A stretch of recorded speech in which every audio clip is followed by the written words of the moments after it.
What's going on, Diecast enthusiasts? Got Wednesday night, and I'm slowly unpacking, putting stuff up. So I think as I take the Kyosho off of their little bases that they come on, I'll probably just do a few a night and showcase them that way as they go into the display case. But we're going to start with this M2, which I do not collect, although I do collect the Auto Japan. Now with M2, I will buy the occasional casting. Ford Falcon Club Wagon is one of them. This just looks awesome. I think they could have done a little bit better with the detail, but with that said, they still did a really good job with the detail. This has been sitting on my desk at work. I actually have a few other M2s there, but really I think where this could have used more detail is with the headlight, the chrome headlight inserts. They look kind of cheap to me, so I don't know. A transparent lens I think would have been better, and maybe some detail on the little grills next to the lens. But that's getting pretty picky. Overall, they did a really nice job with this casting. The wheels look killer. You got the white Steelies with the little chrome Ford hubcaps. And I don't think my camera will pick it up, but believe it or not, those do say Ford. Some of these guys, like WTF FOR, Joe Motor, they have much higher quality cameras that show the finer details in the casting. But really cool van. Dave Grohl actually drives one of these. He drives his kids to school in it. One of the most unsafe vehicles ever produced. But it sure is cool looking. To me, this looks way, way cooler than a VW van. I like the Dodge, what is it, a D100 van? I like those quite a bit too. But that's just a pretty rad little casting for being as small as it is. 1:64 scale. Definitely get a lot of detail with it. And the nice thing about these vans is they don't have any opening parts, so you don't lose any of the cosmetic integrity by putting opening doors on such a small scale car, which I'm not a fan of. And I don't think there's quite as many pieces that put these together, so to me that's a good thing because less pieces can fall off of it. Really, I think the only extra pieces that would be susceptible to breaking off on this casting is just the front and rear bumpers. So there's that. Let's get on to some cool stuff. I'll start by cracking some cars. I don't know why. Don't ask me why. Because I don't know. But this is the Street Wiener, which is a little hot dog car. The only fantasy castings that I buy are like the real unique ones that are, you know, like the, I guess that one's the Oscar Mayer's not a fantasy casting, but like the shopping carts or the old radio flyer wagons, the toilet seats, stuff like that. This one's pretty cool because you have a barbecue grill on the back. This does fold down. I'm not going to do that though. And you can see you've got a little hot dog. And I think it's pretty cool how they made the little hot dog thing, like the little cardboard plate. And then you've got what looks to be a little spatula on the front. So I don't get too crazy about these, but it will go into my little collection of oddball fantasy cars. I picked up 2 of the Forza, the mainline Forzas, the only 2 I'm interested in getting. I already showed you the M4. Now we're going to look at this Ford Focus. This thing is actually really cool looking. Not nearly as nice as the Greenlight, but it's the previous generation, I think. I don't think it's the same body style, but what really drew me to this one is the graphics, the Xbox Forza graphics with that Ford logo and the white wheels. I'm kind of a sucker for white wheels on certain cars, but for a little dollar mainline Hot Wheel, this thing is pretty awesome. Pretty cool little car there. So I picked that one up. And then I found this tonight.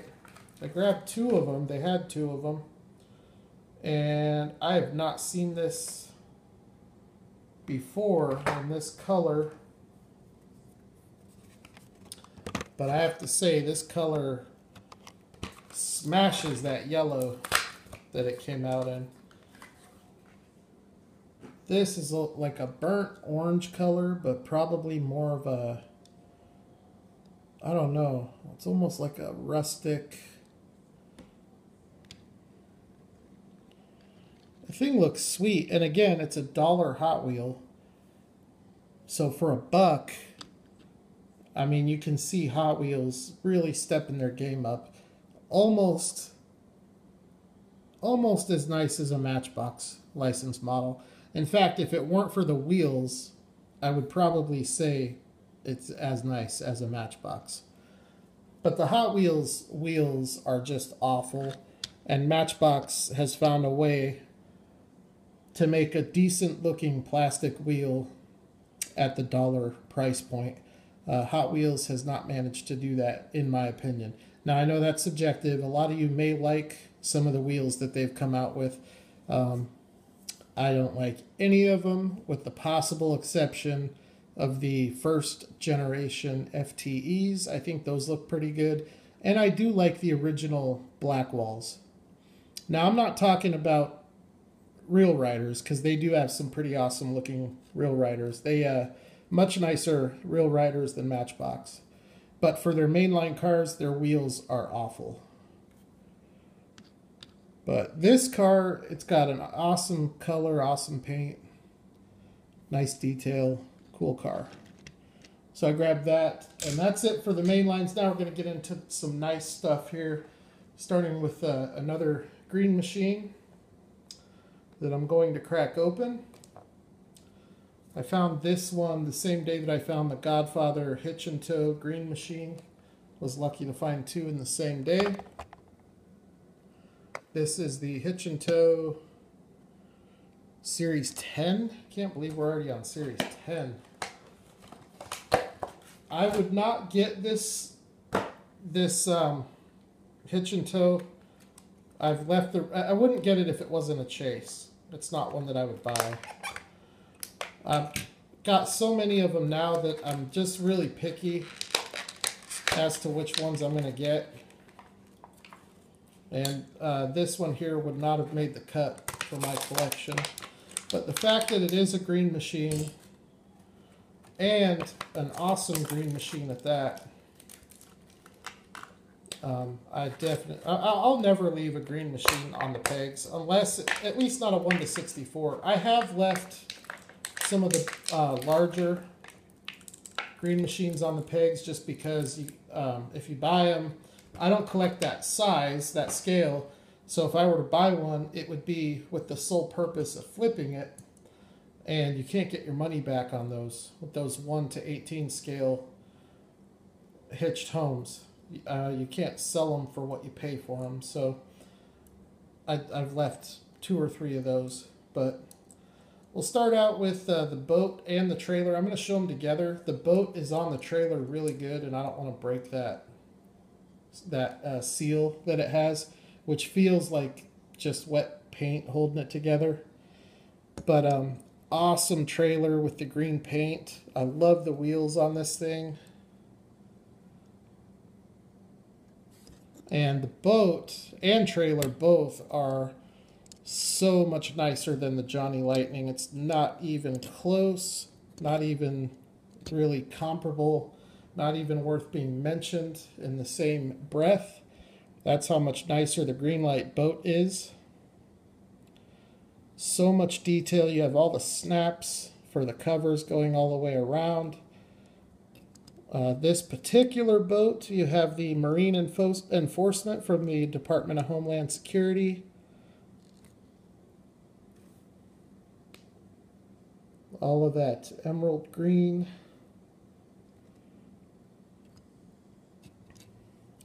And the boat does come off the trailer. When this tooling first came out, WTFFOR did a review and demonstrated its ability to float in his kitchen sink.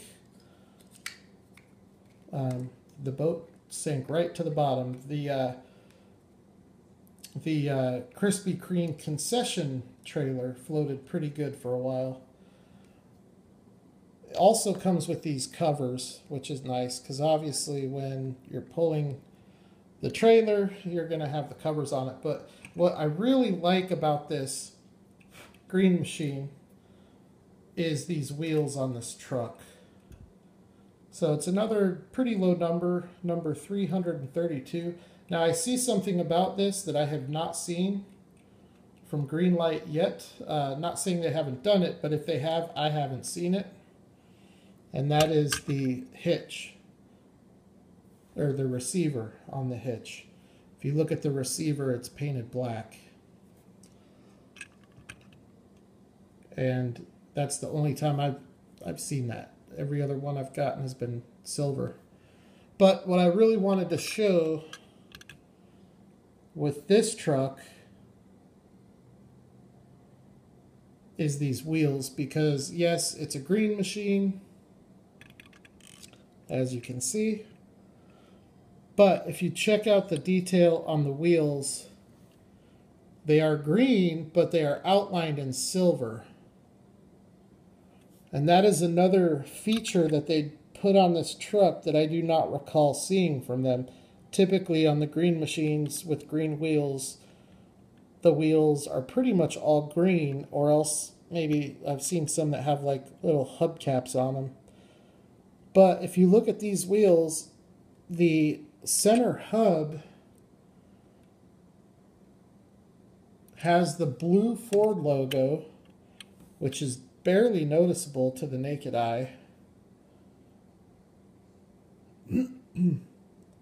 So you have the blue Ford logo, and then you've got the green 6-spoke with the silver outline. I know the lighting is very poor, and I apologize for that. But that is a cool truck. F-150, I believe this is the XLT model. So you have a lot of the nice detail with the chrome grille, chrome bumper, front and back chrome bumper. Now, one thing that I don't like is when they do these red taillights. On some of the trucks they bring out, they put, it's a metallic red, and it looks much more like a taillight. But I think they do whichever color looks closer to the real thing. They do put the effort in to paint the side view mirrors, which is nice. You've got a detailed cargo light. Just a ton of detail. Greenlight, hands down, by far, makes the nice 1:64 scale pickups nicer than any other brand. Nobody else even comes close to competing. Even M2 with their Ford and Chevy trucks from the 50s don't come close.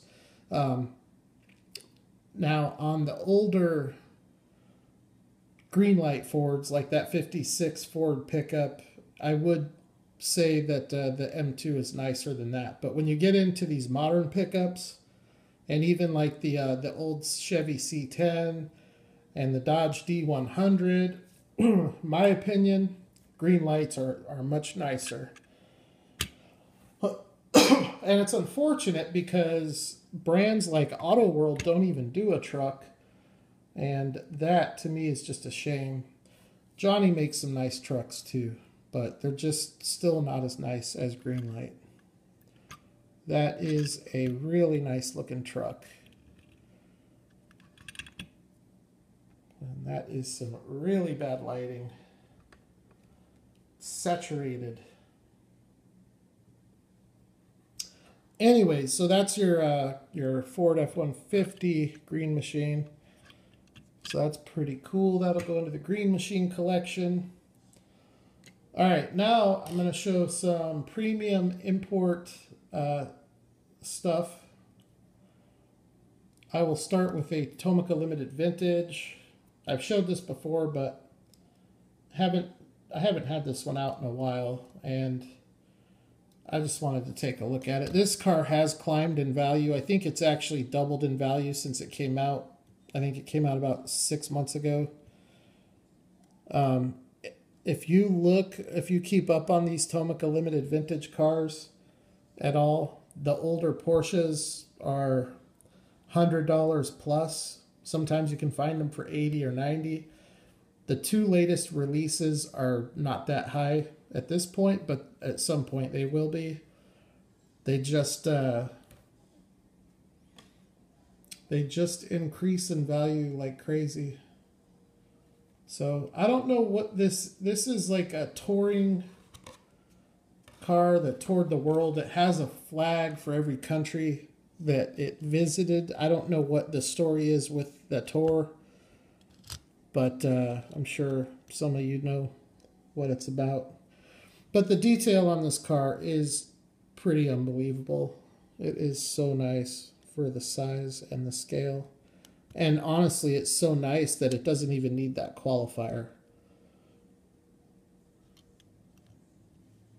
Really nice roller, nice smooth, real soft rubber tires.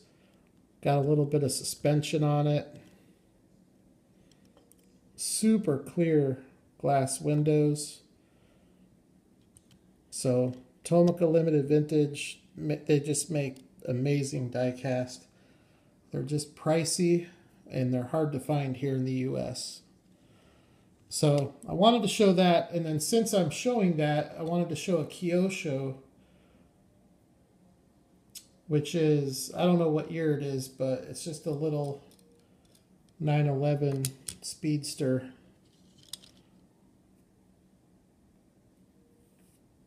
From a detail and quality standpoint and tooling catalog standpoint, Kyosho would probably be my favorite brand. Definitely is my favorite brand when talking about modern era cars from post 1980. Pre 1980, I would take Greenlight. What I would love to see is Auto World casting Greenlight's cars, because I think if you took Auto World's ability to make a diecast car and Greenlight's selection, that would be optimum. But I do like the Kyosho. And again, this one has super soft rubber tires. They don't feel plasticky. All the Greenlight cars that are coming out lately, they all feel like hard plastic with their rubber tires. Kyosho and Tomica Limited Vintage, you do not get that. They're soft rubber. So, really cool little car. Ton of detail. Lensed headlights, lens tail lights. Painted indicators everywhere. Not a huge fan of convertibles in this scale, but I don't mind much with Kyosho because the detail is there. That's not compromised.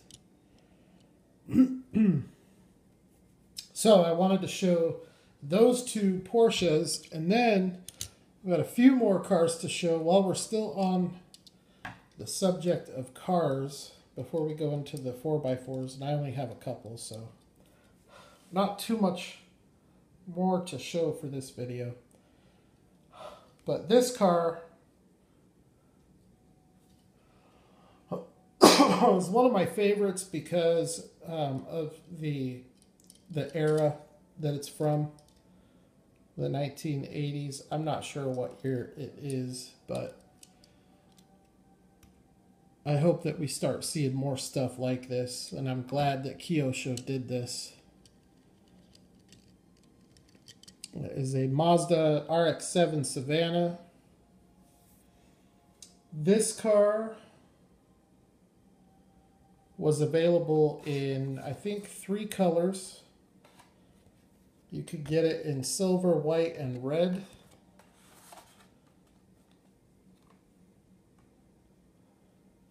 I think this is a 2nd generation RX-7, which might be my favorite. I don't know. I like all of them, but I like the 2nd and 3rd generation better. But there you can see the detail on the taillights. Sometimes, like with the Toyota Altezza, which is the Lexus IS, and even with this one, the taillight details don't come out the best. But the rest of the car is so ridiculously nice. I mean, you've got OEM prototypical wheels. This car has some nice lines too. And the front end on it, just killer. One thing Kyosho never messes up on, ever, is the stance. I've never seen a Kyosho with a bad stance. And that is demonstrated here. As you can see, this car's stance is spot on. No wheel well issues. So, very cool car there. And then the last 2 that I wanted to show are 4x4s. So I'll start with this one, because if I won the lottery and I was set for life, this is what I would buy as my daily driver. If I had the 80 grand to scratch a check, this is what I would be rolling in.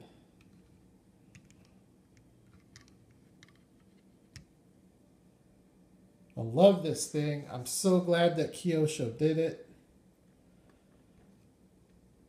Because there have been a few brands that have done it. This is by far the nicest, and there aren't many of these 1/64 scale Land Cruisers out there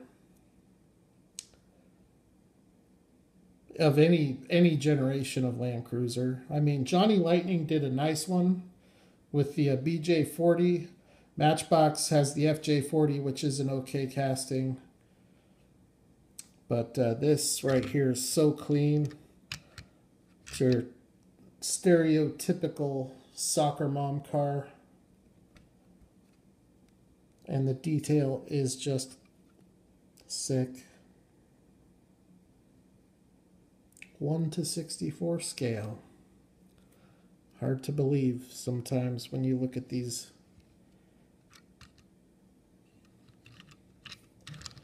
And with this one, you can really see a resemblance here to that.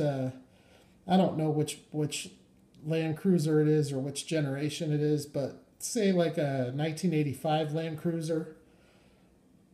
This kind of has a modern look of that body style. I do like Toyota off-road stuff. I like Toyota stuff in general. I mean, I drive one, and I've driven one for since 2010. So, and then the last car of the video, another Toyota, another off-road vehicle. When I bought my Lexus, I was seriously considering buying one of these, but I decided on the Lexus because I was going to have to spend a lot more money to get one of these, just because you can't find these for anywhere in the price range that I paid for my Lexus. But this is an FJ Land Cruiser. And I've decided with a few of these that I've seen, Tomica did one with their basic lineup. And Kyosho has done this car. It looks to be a tough car, a lot like the old Fairlady Z's, which in 1:64 scale, it's really hard getting those cars right with the lines and the proportions. This car seems to be another one of those that is hard to get right. If you look at the Tomica, it just doesn't look right. There's something about it. I don't know if it's the wheelbase or what the issue is with it. And you can almost see a little bit of that here with the Kyosho. But the Kyosho is definitely a nice looking off-road vehicle. And I think Kyosho did a great job on it. So that post coming out of the bottom is the post to screw it onto the base. I wish they didn't make that post so long. But it's there. They did. But as you can see, you've got your tampoed rear tail lights, rear transparent lens tail lights with the reverse light tampoed on. And then you've got your Toyota badge, spare tire cover. You've got the brake light up on top. Black Steelies. Just an awesome truck. Transparent lensed headlights, side view mirrors, full-size rubber spare. And I think it's time that the Scout comes down and the FJ takes a climb.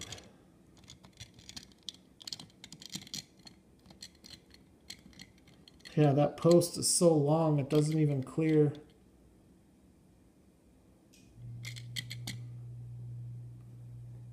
It doesn't even clear the trail because of the post. But that's all right because it's still awesome looking. So, oh, crash. Hope you had insurance. All right, so we'll wrap this up here with a little final. I'll try to get a ground view or a street view.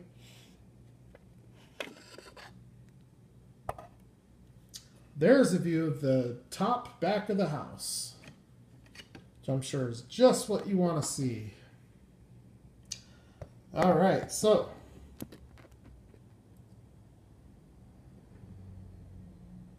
we have the Land Cruiser Bruisers.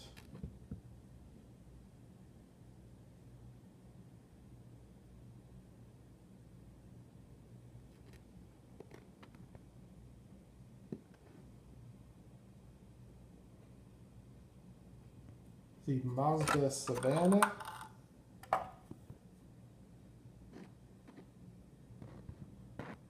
The Porsche 911.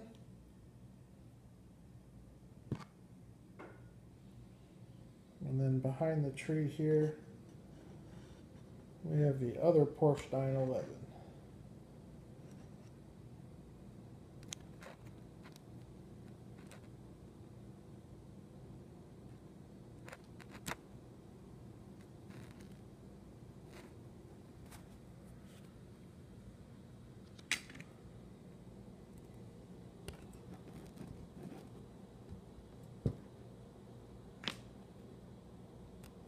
All right.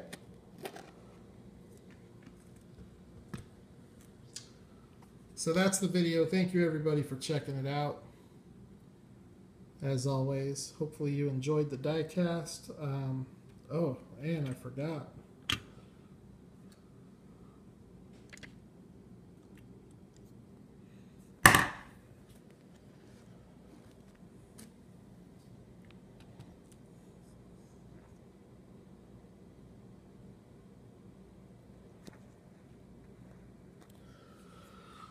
So I dug out the a couple of the little IKEA shelves for Saturday. I'm going to try to make that video Saturday for you guys.